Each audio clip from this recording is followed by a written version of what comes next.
only 1 in 10 sales usually comes from a database, but if you've recently sold a property in that building or a house in that street, you probably do have a better chance of having some backup buyers who missed out on the last one sitting in your phone that you can call straight away, but an out-of-town agent is not going to have that benefit. Welcome to the Selling Southport podcast. I'm Andrew Wright, Principal of Professional Southport since 2008. Real estate isn't just my career, it's my passion. With decades of experience, I know what it takes to succeed in the property market, especially here in Southport. Whether you're looking to buy, sell, lease or invest, you can count on me and my team to deliver strategies that maximise your returns. Let's dive into today's episode and get you one step closer to your property goals.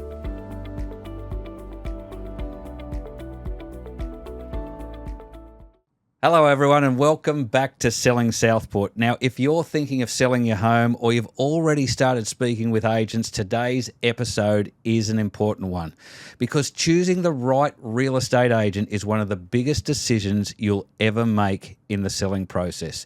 Your agent is responsible pricing your home, marketing it, managing buyers, negotiating the sale and guiding you through the entire journey.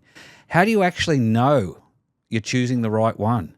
Now, today I'm joined by Andrew Wright from the Professional Southport, who has been selling real estate in the area for over 20 years.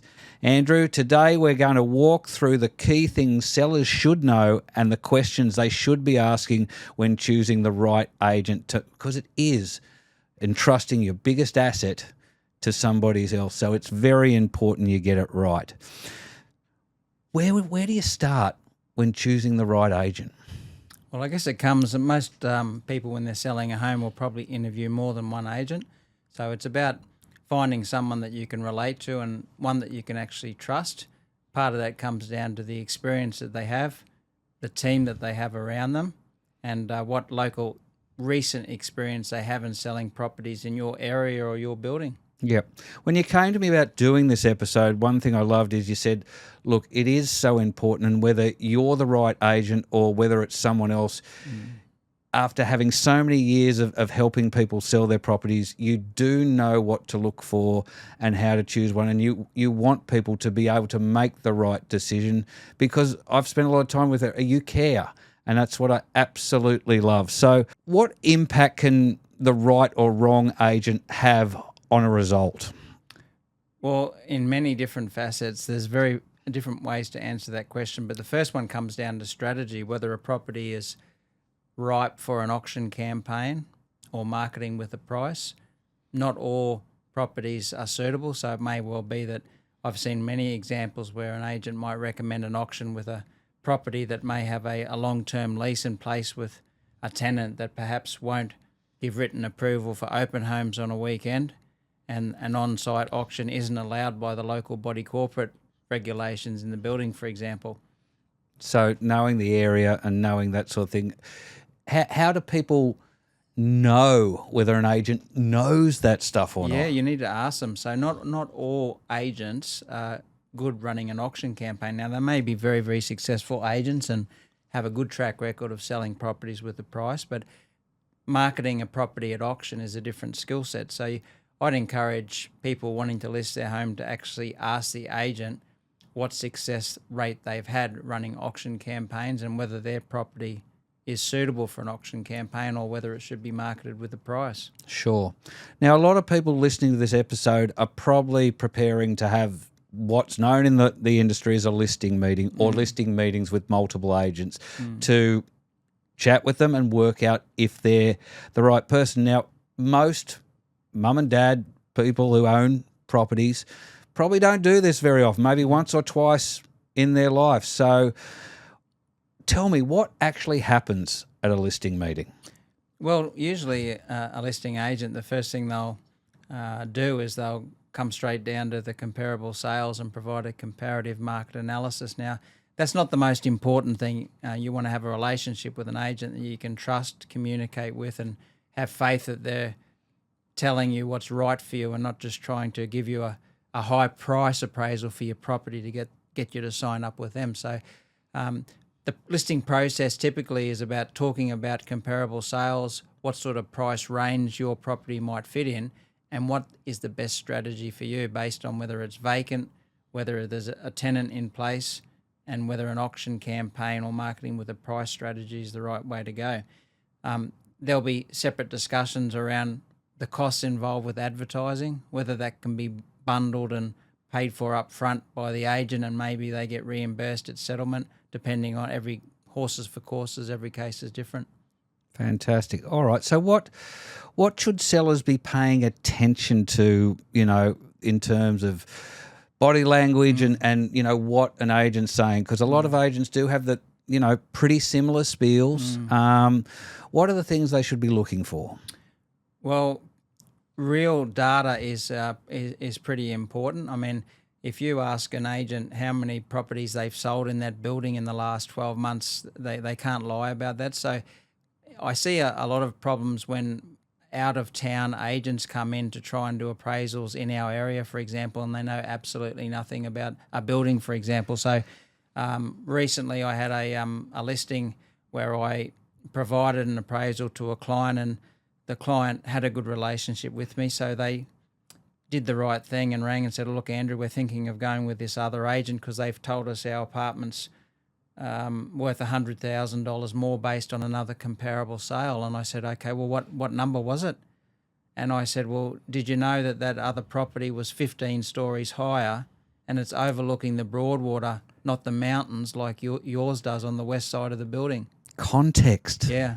Context. And someone from out of area isn't going to know that, isn't it? That's exactly right. Asking about what you know about the area, what you've done in the area, very, very important.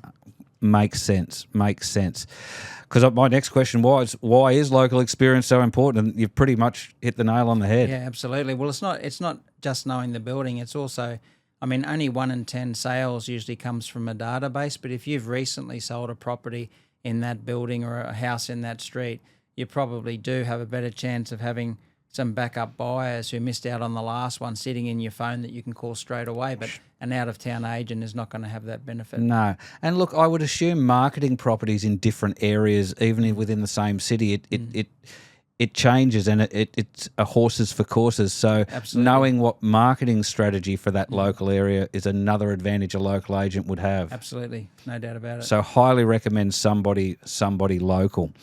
Fantastic. Now, if somebody's doing this for the first time, can you give me, maybe your top 4 or 5 questions they should absolutely ask every agent at their listing meeting? Well, the first one would be, what other properties have you sold in this area in the last 12 months? So that's pretty straightforward that I think I didn't need to educate the listeners on that one. Yep. The second one might be, who's in your team? So it's very important that a real estate agent has someone else who can help with following up with the buyer inquiry and provide that regular communication to try and prompt their engagement actually making offers on your property. Yep. So in my case, I have a staff of 10 people at the moment, but my main offsider is my son, Leon. He's been in the business for 4 years and he and I work as a team. This weekend we're out doing the same open homes together, and that increases the capacity to talk to buyers when you have multiple buyers in open homes and to follow them up to generate the maximum level of offers on your property. Excellent. Any other questions that they should definitely ask? Well, obviously you're going to cover the costs of what their commission rates are and what the advertising costs are, but I'll just point out once again that just be very, very wary of going with the cheapest agent or the agent that promises you the highest price. The most important result for you is going to be what you end up with in your pocket after you pay the expenses, and an agent's ability to generate multiple offers. It's what's going to create the competition to force up the net price to you with your property. It's not, and look, we have done other episodes on overpricing and how that can backfire on you. So a really key point, and what probably I think you've said one of the most common mistakes is taking on an agent who just promises you the highest price. Yeah, you never get a second chance to make a first impression, and that first 2 to 3 weeks on the market is where you generate the most competitive open home environments, where you walk in there and there's 20 or 30 buyers all not wanting to miss out on the property. And if you do price it too highly and you don't have that competition at the start, the property definitely does go stale, both on the internet, or it goes back to page 5, 6, 7, and buyers stop seeing it, and you get less people going to open homes, and there's no fear of missing out from the buyers if the marketing strategy is not right. Getting that competition in place. All right, let's finish this off by red flags that owners could look for in a listing meeting in an agent where it might just raise some questions. Number one, if they're not familiar with the market, they don't have any recent sales in your building or in your street or in your suburb. Number two, quoting a price that perhaps is far higher than the other agents have quoted, with a motivation to perhaps signing you up because they either don't understand the local market, or they're on purpose prompting a figure that is perhaps a little bit higher than what the market will pay. Yep. They would be the main red flags that I would have. Fantastic. Look, it's been a really helpful episode for someone, because as I said, you only come into this space once or twice, probably for most people in your life.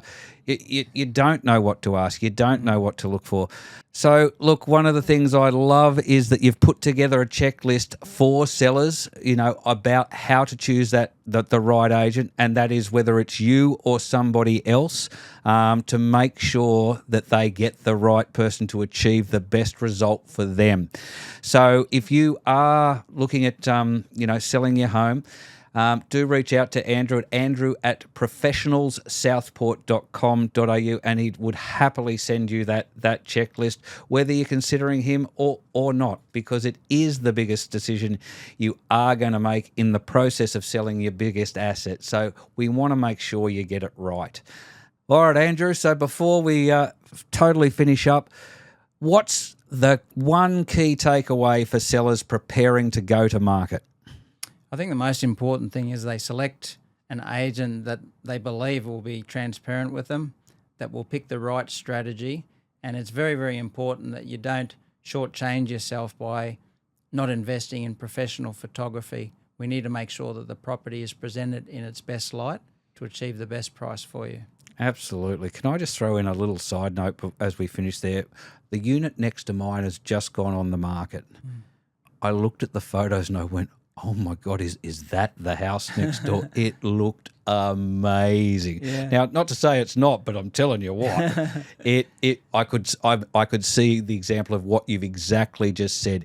It looked 10 times better than it does right there and then, and that's what it's meant to do, to attract the attention so that they get there and you've got competition. So if you're thinking about selling and you want some honest property advice, you can reach out to Andrew at Professional Southport. Thanks for joining us. If you know anybody else looking to buy or sell a home or is interested in real estate, please like and share this episode. It helps us get the right advice out to the people who need it. That's exactly Andrew, right. Thanks so much. I know this is going to help a lot of people. Appreciate your time. Thanks, Adam.